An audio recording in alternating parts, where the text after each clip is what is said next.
These I got on Amazon. They are professional stainless steel tweezers. Not sure how to pronounce the name of the company,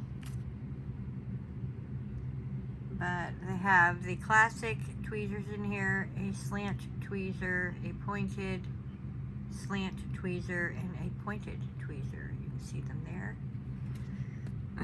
Comes in a nice little carrying case.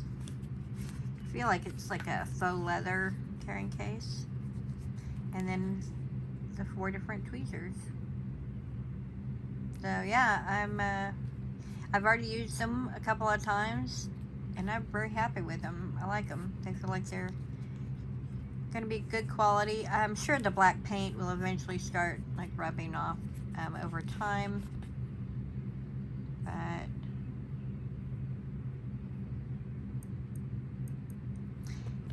it's a nice set, especially for the price. I'll make sure that I will recommend these to others, and if anything happened to this, if I lost this or anything, I would definitely repurchase. So, good product, highly recommend.